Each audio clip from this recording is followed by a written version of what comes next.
everybody. This is Matthew Lee Massey slash Papa Buck, father of Young Buck, best tag team in the world. The singer, songwriter, musician, also for the theme music on ETE, Christian, and welcome to the WSE Lounge.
Hello, ladies and gentlemen. Welcome to another great edition, special edition of the WSE Lounge.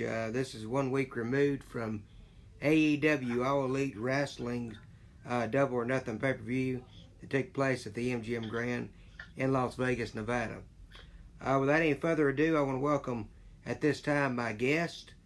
He is an independent wrestler. He's known all throughout independent wrestling. His name is Revolution Shane Marx. Hey, I'm doing good. How are you doing, sir? I'm doing pretty good. That's great. Great to hear. I know that it's been a long time coming for you to be on this show because I've been trying to, we've been trying to get a schedule worked out for the past, I guess, several years, you could say. And it's an honor to finally have you on the show.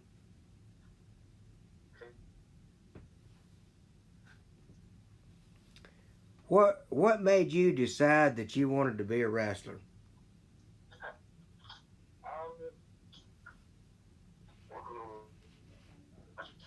So I've been a fan basically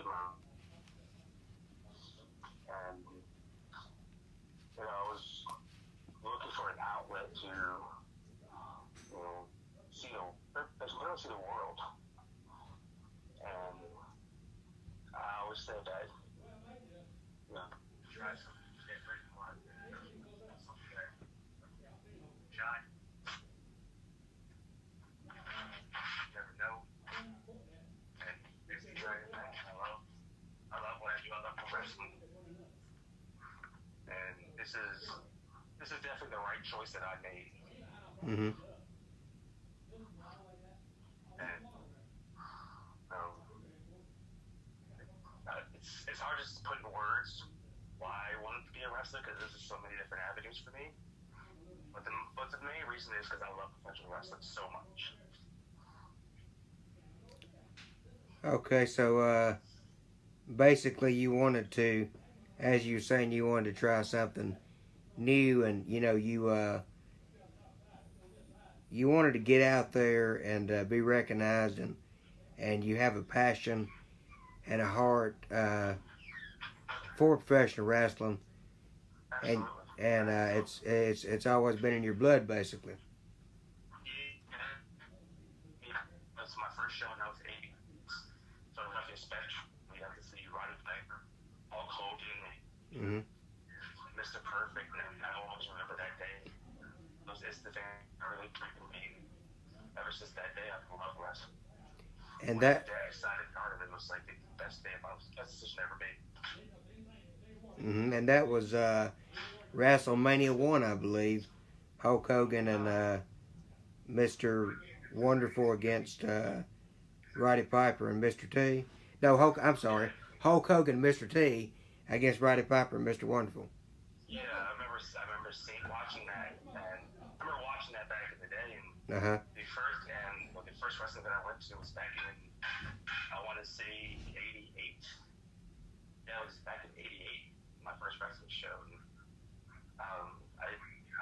it seemed that ring was so far away when I was sitting there, but it seemed so close because I was up in the nosebleeds. But I loved every second of it. Well, I know that had to be a moment and a memory for you that you'll always cherish and very fascinating. Yeah, 100%. I want to say welcome to Anna, who is watching right now, and also Renee, who is watching. Thank you so much for tuning in. Also Emily, who's next now tuning in. Thank you for tuning in. Now, I was looking online and I saw that at FIP, a show you did for them, the Wrestling Revolution. This was back in 2018. Now, for some reason, I don't know why, maybe you can explain this to me, but the Wrestling Revolution rated your segment as a bad segment when you wrestled Joshua Catshaw. I think the reason was, I would say, it was second being myself and Joshua. Then at some point during the beginning of the match, the tag team champions, the End, came out and pretty much ruined our moment, ruined that opportunity because it was my very first singles match there. But unfortunately, it didn't turn out that way, and it didn't win the title, so it was bad for me also. Wow, that's terrible. That's terrible. That it was your first time, and your first time being there and wrestling, and your moment got ruined, and that kind of reminds me of two other guys about a month or two ago. Their own moment got ruined, and it got ruined for wrestling fans, and that was Seth Rollins versus Kofi Kingston. Title versus title was supposed to be. And then Sheamus and Cesaro decided to run in, and that moment got ruined for them. So, it just goes to show you that sometimes booking's not so good. Yeah, I mean, it is what it is. So Yeah. Hopefully I can come back and reclaim a moment for myself again in the near future. I hope so. I really do. Sometimes you just got to take the you got to take the moment and seize it, and give yourself the most opportunity that you can, whether it's you coming back to FIP and forming an alliance, or whether it's you showing up and not leaving the ring, or whether it's you doing a strike outside the arena, or even you showing up under a mask. I mean, you could do any of that, as a possibility, but I really hope that FIP does bring you back to get that moment that you were knocked out of, and, as you said, it is what it is, and, that's the way that a lot of the booking goes in, different organizations. Right, and I was fortunate that was my second show there. The first one I was in a big fatal four-way, fatal five-way, and I enjoyed myself then. I enjoyed being around the locker room. I enjoyed being in Florida. It was a great time, and hopefully if they do come back, I'm very much looking forward to it. Can you tell us who you wrestled in that fatal five-way match? I wish I could remember all the names, but one of the main names was in that match was Gunnar Miller. Gunnar Miller, yes. He's the one that has the podcast show, right? That's the People's Captain, absolutely. Okay, yeah. Yeah, 6 Minute Broadway. Yeah, he and I have taken a handful of times, but every time we do, it's always something. It's always something special, especially for me. And the dude's a tremendous talent. I hope he comes back to wrestling one day. But that's great. And Judy With, thank you for watching. Thank you all the great fans out there for watching. And You got any questions or comments for Revolution Shane Marx, please leave them below. And speaking of questions, one of your good friends, and one of my good friends as well, that I've known for a long time, Harold Martin, he wanted me to ask you, because he was unable to watch this show live, because he has Shindig 7 tonight in Monroe, Georgia, the Hall of Fame induction and all that. For all you Southern Fried Championship Wrestling fans, that takes place tonight, Monroe, Georgia. Shindig 7, 7-year anniversary. They're expecting 700 people. Yes, it really is. And Harold wanted to know, he wants to know, would you ever come to Southern Fried Championship Wrestling? Believe it or not, I've actually got questions from people. I would love to come back. It's depending if you can stick up schedules and things of that nature. I would love to come back. I enjoyed my time there. And, you know, I really, really would love to come back someday. If they're willing to have me, I will travel. I will do everything I can to come back. Again, if everything works out scheduling wise, and who knows, maybe I'll show up to Monroe one day. All right. Well, that sounds good. Folks, we're going to take a quick commercial break, and we'll be right back with the one and only Revolution Shane Marx. Hello there, this is Ricky Morton of the Rock and Roll Express, and you're listening to WSE, my home station. This is Mike Booty Ham. Sorry, folks. That plays at the end. I almost went over the commercial there. But we are back from commercial break. We're back here at Revolution Shane Marx. And Shane, I want to know, where did the name Revolution come from? The nickname before Shane Marx. How to explain. I was looking for something different again, always. It's one of those things where everyone has some kind of similar nickname, and it's hard to confuse people. And when I first started out in wrestling, I used to go by the Natural. Because I was a fan of Dustin Rhodes and Butch Reed, even Don Callis when he was the Natural back up in Canada during his days in wrestling. But I wanted something different. I wanted something edgier, if you will. And I was talking to some friends of mine, and one of them suggested, hey, how about the Revelation? And I thought about it, and I think it fits, and I've loved it, and I've ran with it ever since. Well, that sounds unique, and I apologize to you. I've been calling you Revolution. It's a Revelation because I know Revolution isn't original because they had that in WCW. It was let's see, Shane Douglas and Shane Douglas, Chris Benoit. Yeah. I believe it was Perry Saturn and Dean Malenko. Yeah, Dean Malenko. Yeah. And so that's good. Revelation, that's good. Speaking of Revelation, maybe if you get a chance to go back to FIP, you can go in there and you can give them a revelation. I will love to do that. Yeah.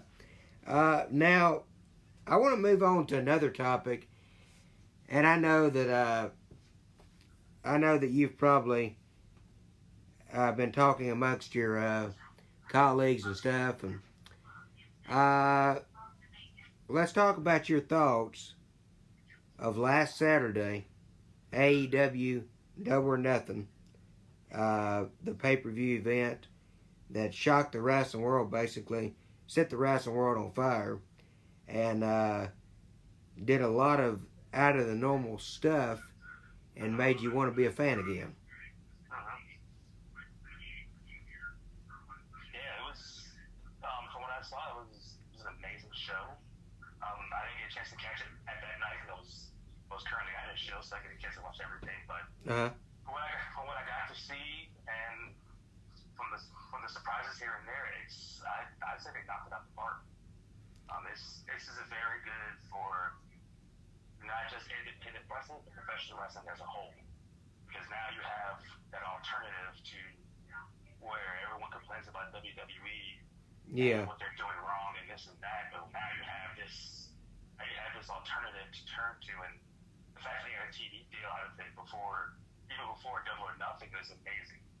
And I think those guys and they're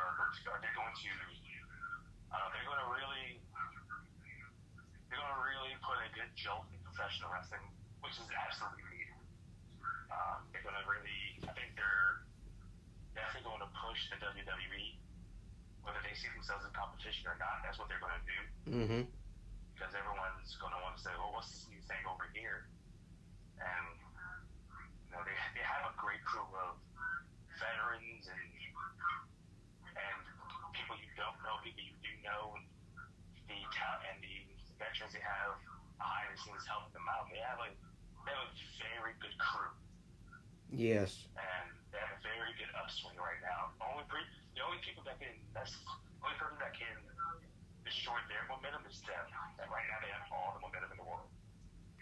I agree, and it was so calming and so sweet to see and to hear Jim Ross behind the commentating booth again, calling the action. Absolutely.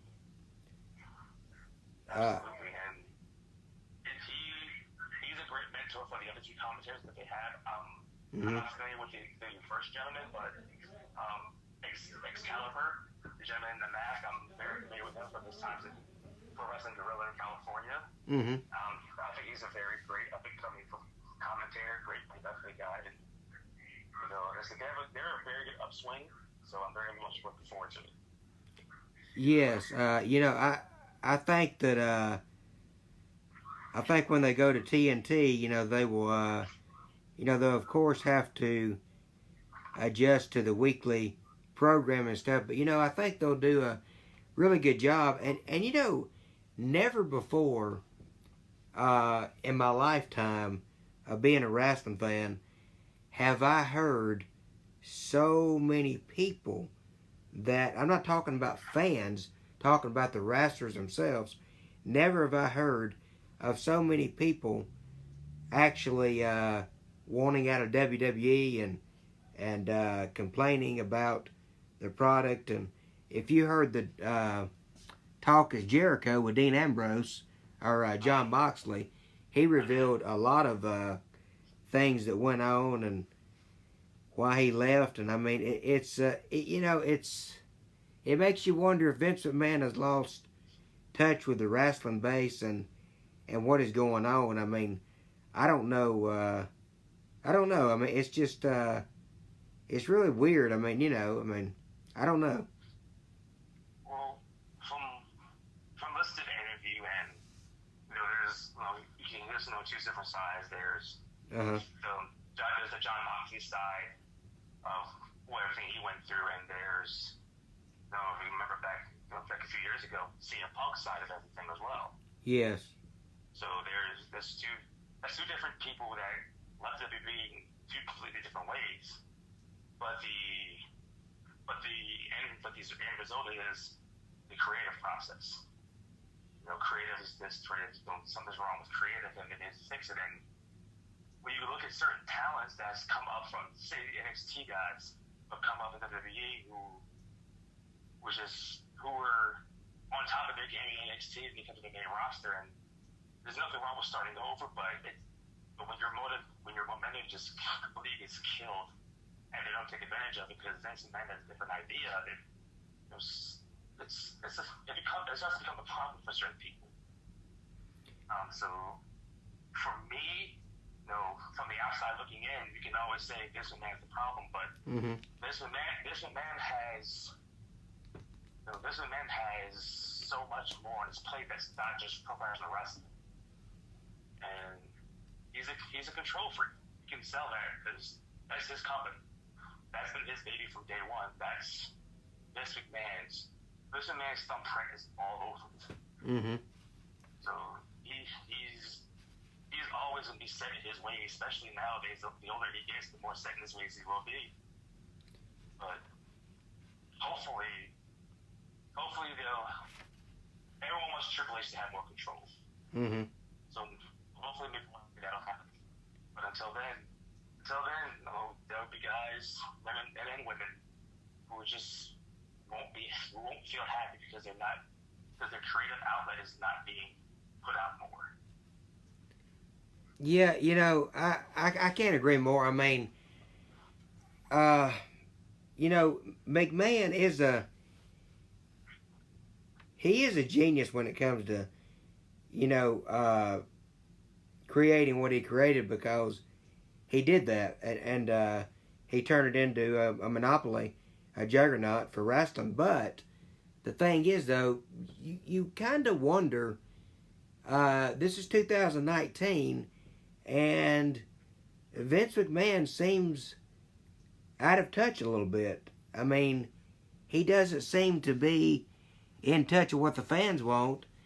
I mean, even with the wrestlers, I mean, I've heard they give their thoughts and opinions, and then they're just shot down. I mean, you know, you got to kind of compromise with your talent, and kind of compromise, you know, to make a product better. And for some reason, he's not doing that, and I don't really know why. You know, maybe it's time for, you know, him to retire, but I don't see that. I really don't see that happening, because, like you said, it is Vince McMahon's baby, you know. Oh, absolutely. Yeah. Oh, yeah. He's Vince McMahon. I honestly believe that. I'm sure people who know him a lot better than I do. Vince McMahon's he's the guy in his office chair. No doubt about it. He's gonna. That's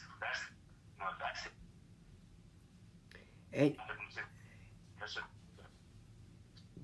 And you know, another thing that I really cannot figure out is why. I mean, look, I mean, if, for instance, okay, if there's no McDonald's to compete with Burger King, then Burger King doesn't have legitimate competition.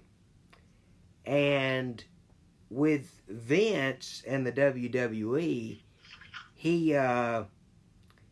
he sees, like, certain organizations, he doesn't see them as a threat, but certain organizations, he does see them, you know, like AEW, he sees them as a threat. And I think that he needs to realize, hey, I got some people that work for me, they want out of their contract, I should let them out of their contract, they're miserable, instead of trying to add on months and months and make them sit out and all this other stuff, or try to embarrass them on television and stuff, or even confiscating signs from another organization. Because I remember as clear as day when you had the Monday Night Wars, and we don't have that now because AEW specifically said they're not competing with WWE on the same night. But I remember when you had the Monday Night Wars, you had people showing up at Raw with signs of WCW, and you had people showing up at WCW with signs of WWE, and they were not confiscated.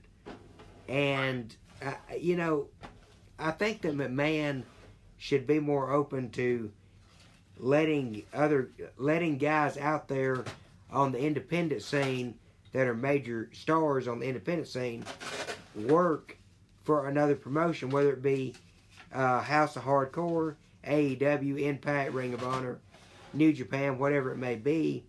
I think he should be open to that, instead of trying to drain the pond and get every single person he possibly knows under the WWE umbrella to work for WWE. Because you, as well as I know, once you get a whole lot of people under your umbrella or under organization to work for you, then you end up in a lot of trouble because you have no place and no spot for those guys to work, and then they're just sitting in the back like, hey, I'm getting paid, but you know, where's my you know, fame on TV? You know what I mean? Right. I mean, so. Right, and as a performer, even though they're there, no matter the people you hire, this man had, let's say, 300 wrestlers under one umbrella, but he only gets to 40 of them. So it's never guaranteed. So I would say that, you know, that type of success isn't always guaranteed. You have to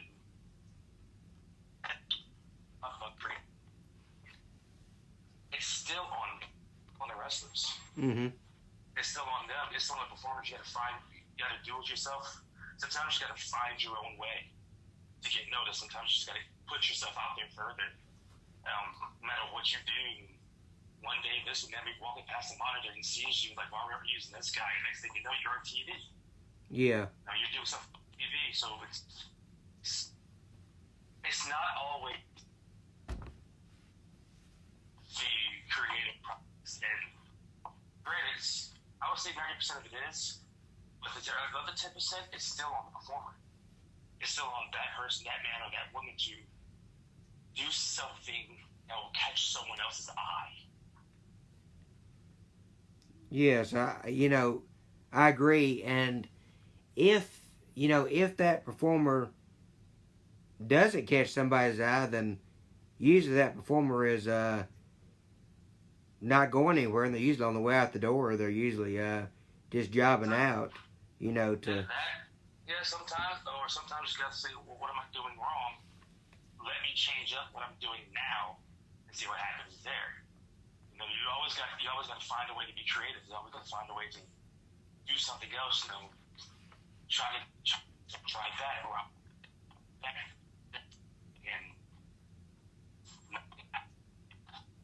then always find a way to express your creativity in a different way. And if you got to get out, find a way to get out. Now they'll certain talents. Like of course with the situation with McCarthy right now, I'm not sure what's the story behind it, but he's a guy that I've heard him express on different interviews. If his passion is still there. Now, wrestling, who is that now? Luke Harper. Luke Harper. Okay, yeah. Yeah, he's no spring chicken. I think he's one of the most talented guys on the roster, and I would have loved to see him have a higher spot in the roster too. But at the same time, like I said, right now, I'm not sure the full story behind his situation. But he's the guy that's. Well, I wanted to give a shout out to a wrestling legend who I just saw was watching, Mr. Olympia Jerry Stubbs. Thank you for watching. And also Chris Vick, referee Chris Vick, I know you know him. He says Shane Marks should buy WWE. Shane Marks doesn't have $1 billion. And Audrey Heather, thank you for watching. But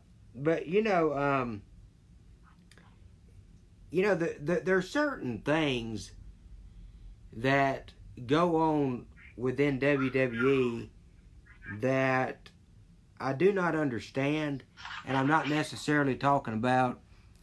talking about the writers, the talent, or anything like that, but I'm talking about the campaigns they have. Like, for instance, I understand the Susan G. Komen. That's understandable. But what I don't understand is they have a bullying campaign. They have a no bullying tolerance, but yet Vince McMahon is one of the biggest bullies of the whole thing. I mean, I don't understand that. That don't make no sense. Well, for me not being under that umbrella, I can only go by what perception of what I see and what certain guys post or talk about, and I'm sure Vince probably hears it, but he doesn't pay attention to it because he's so busy with his own company. Mm-hmm. So I don't know. I can't talk much of it because I'm not under that umbrella. Like I said, much like yourself, I can only go from the outside looking in. And you know another thing that you know I didn't really understand was a while back they have a former daytime Emmy writer that's working for them, and she won a daytime Emmy award in a digital series that she had made, and she brought the daytime Emmy to work from what I read, and Stephanie McMahon got all upset and everything because she brought her daytime Emmy to work and she didn't approve of that and didn't like it, and Vince didn't like it. And I mean, you know, I know that the WWE's never going to win a daytime Emmy award, but you know, if you have an employee and they work with you and they're working for you and you're paying them money, why get upset with them when they accomplish something else that they've been a part of so long before they even joined your organization? I mean, why not let them show off their award they won just because they didn't win it under your umbrella or whatever? You know, let them show off their award. I mean, I think that's ridiculous. But see, if it was Stephanie McMahon, she could show off her award all she wanted to, and I don't think that's right. You know.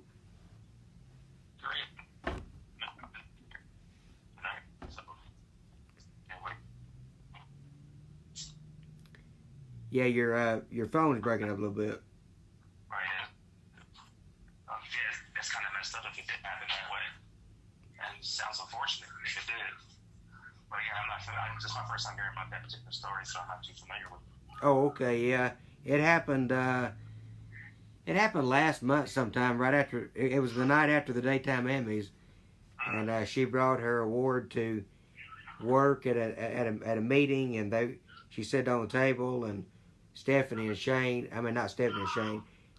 Vince got upset and at her for, you know, showing off the award, and they just didn't like it and stuff. And I mean, and you know, the whole women revolution thing that WWE, you know, that Stephanie came out and talked about, first ever women's pay-per-view. Well, you know, it was the first ever women's pay-per-view under WWE, but if you look, the indie scenes,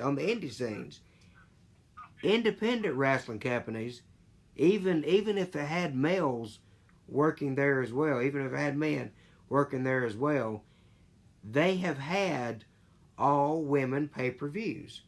So it was, yeah. And for me, I think that's what they're alluding to, because WWE has never done it before. So that's what's definitely going to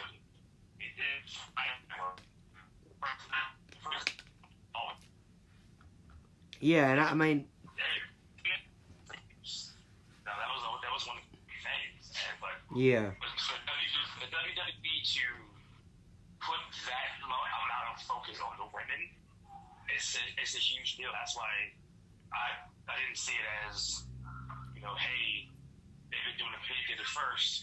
Yeah. I know it as first time. Yes. Yeah, I mean, you know, it's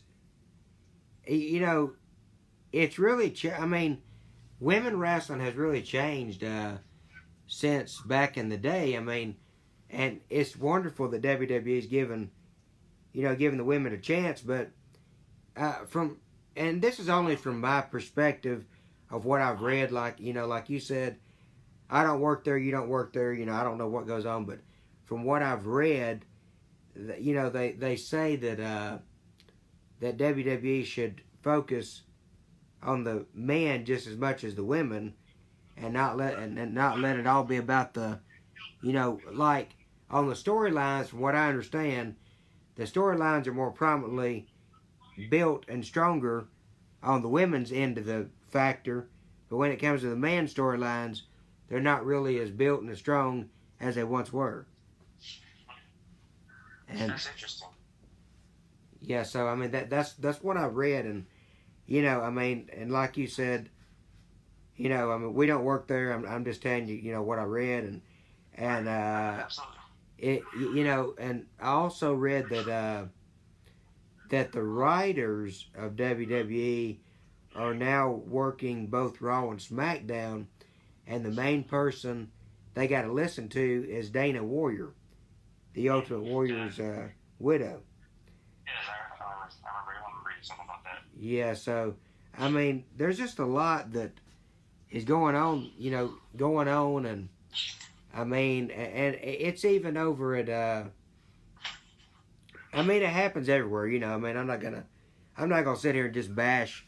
I'm not just gonna sit here and, you know, try to bash any organization. I think I'm not, but I'm just saying, just telling you what I read, you know, and it happens in every job, every field, no matter where it's at, you know.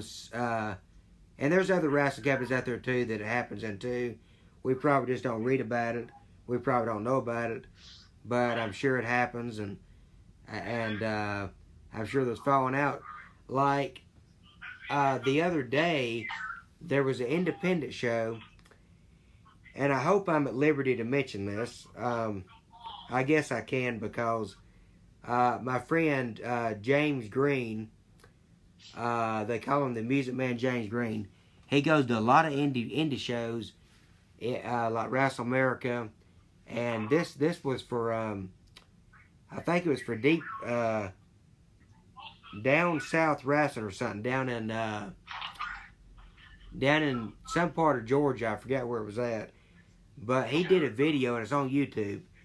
And Scott Steiner was there, and he literally, this fan provoked Scott Steiner, and then him and Scott Steiner exchanged slaps to the face, and police got involved, and it was just crazy.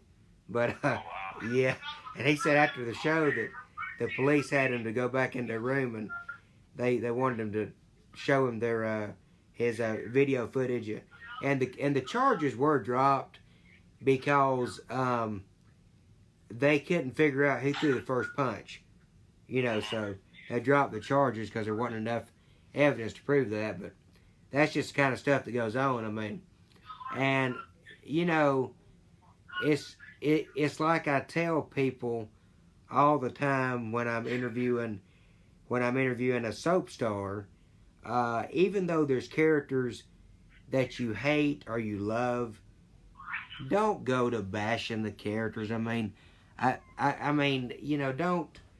I mean, it's okay to say, yeah, I don't like this, you know, when it comes to wrestling, because you know, you guys are wrestling in the ring, so it's okay to say, okay, I don't really see anything in this talent or whatever, in my opinion, but the person still has a character. Yeah, they still got a character. They got a family. They got a support and all that. And even if you don't see, you know, something in the person, I mean, don't go to bashing them so bad to where, I mean, you just, you know, I mean, you want to throw darts at them. You know what I mean? I mean, right. Absolutely. I agree 100%. And it's always that unwritten rule of, don't claim it unwritten rule. So, you know, never touch the talent. Yeah. I mean, it's just in our, and speaking from talent, in our mind, just stepped into our world, and I'm trying to have to protect myself. So I'm going to defend myself no matter what. So it's an unfortunate thing that those things happen. But sometimes you get too into it. And I understand it. I understand. At the same time, you have to learn to separate the fantasy from reality. Yeah. And I have heard of fans getting so into you know, whether it's wrestling or soap operas or whatever, and they see the villain or heel on the street or whatever, and they just want to beat the tar out of them. But I mean, they're doing their job. They're acting. I mean, now, there are a few. You know, there may be a few people you meet that are not nice to you or they're rude, and that could be their personality. That could be just because they got a gigantic ego, or it could be because they're having a bad day. Yeah, that could be a lot of things. So, I mean, and I want to ask you real quick, Shane, before I let you go, do you have any upcoming events that you would like to promote? Yeah, absolutely. Okay. This next coming up next Saturday, I will be in Carrollton. Not Carrollton. I will be in Cornelia, Georgia for Anarchy Wrestling. Uh huh. I will be there. The next 2 shows. Next week and Saturday, so I will be there. Next month, I will say July 6th, I will be fellow worker for State Wrestling Alliance. I am the State Wrestling Alliance Heavyweight Champion. Mm-hmm. So I will be there for the first time as champion. And now, that's the turn. Well, that all sounds good, and fans, if you're in the area, be sure and check out those great shows from Revelation. I'm gonna get it in a minute. Revelation, Shane Marx, and Shane. I'm so glad that you got to join the show today. Thank you so much for being on, and I wish you the best of luck and all your great accomplishments ahead of you, I'm sure, and in your future. Thank you, I appreciate it. I'm glad we finally got to do this show, and I hope to come back someday. Okay, well that'll be great, and as I've told others, on June the 21st will be the last show that I'll be hosting, under me. So my friend that I've known since 6th or 7th grade, he'll be taking over, and he's a great person. He knows a lot about wrestling and soaps and all that stuff. So I'm sure that he would love to, have you on here one day. And he'll be airing every Friday. The show will be airing every Friday at 7 p.m. Eastern Standard Time. But yeah, the reason I'm giving the show up is, I began this show in September of 2014. So I've been doing it for about 4 years or something. So that's a long time, and I have had over 200 something interviews. So yeah, so I've been blessed, and I've been honored to have all the friendships that I've made through the years, and be known of who I am of hosting this show, and it's it's been a dream come true. But I got to take care of myself. Absolutely, you come first sometimes. That's right, and you take care of yourself and take care of the family, and I wish you the best of luck in all you do. Thank you, you as well. Thank you. Okay, God bless. Bye bye. Bye-bye. Well, ladies and gentlemen, that was Revelation, Shane Marx, and we will. I'll be back. The WSE Lounge will return the week of June 17th. Mark your calendars. It will be the final week of the WSE Lounge for me as host. Monday, June 17th at 1:30 p.m. Eastern Standard Time, 10:30 a.m. Pacific Standard Time. Devin Weaver, sister of T.K. Weaver, formerly Danny Morgan, on General Hospital, will be on the WSE Lounge for an interview. That'll be Monday, June the 17th. And then on on Tuesday, Give me just a second. Let me pull this up. Okay, and then on Tuesday, June the 18th, I will have a special guest co-host to be announced. And we'll be interviewing the Man in Black, Chris Nims, from the 605 Live crew. He'll be on the show at 5:15 p.m. Eastern Standard Time. And then on Wednesday, June the 19th, former ECW, TNA, Impact Wrestling, WWE wrestler Little Guido, also former member of the FBI. I'll tell you what, still a member of the FBI because they wrestle on the Indies. But he's Little Guido. He'll be returning to the WSE Lounge. And that time is to be announced.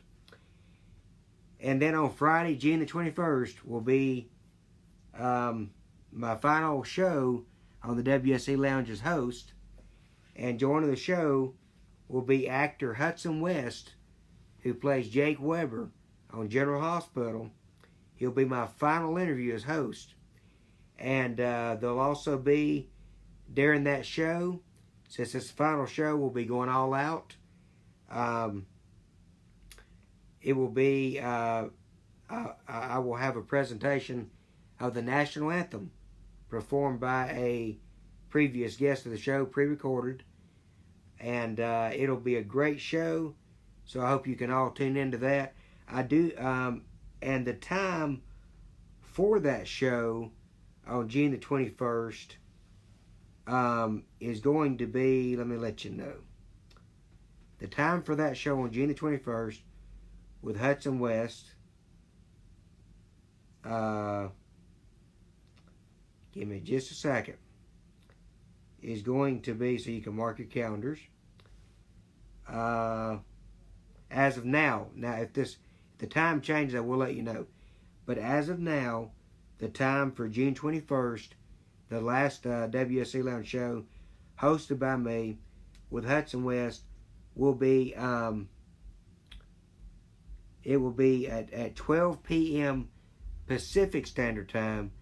So it'll be 3 p.m. Eastern Standard Time, 12 p.m. Pacific Standard Time. So be sure to mark your calendars for that. It's going to be a memorable show, a great show. And I will see you all on the week of June 17th as I do my final 4 shows as host to close out the WSC Lounge. So, and then on July the 5th, Chris Wilkerson will debut as a new host of the WSC Lounge. He's got a lot of exciting interviews coming up for all you great fans. And I hope you great fans will continue to support the WSC Lounge and support Chris, because I am sure that he's going to do a great job, fantastic job, and I'm sure you're going to love it. Without any further ado, I'm going to let Mike Mooneyham, who's right behind me, close out the WSC Lounge. Oh, and one more thing. Don't forget, if you're a fan of AEW and you like the merchandise, go to ProWrestlingTees.com and you can purchase the AEW All Elite Wrestling hats, T-shirts, and more. Young Buck merchandise there. Kenny Omega's merchandise. John Moxley, formerly known as Dean Ambrose. Cody Rhodes. Brandy Rhodes. Dustin Rhodes. And so much more. Okay. Mike Mooneyham is going to close us out right there.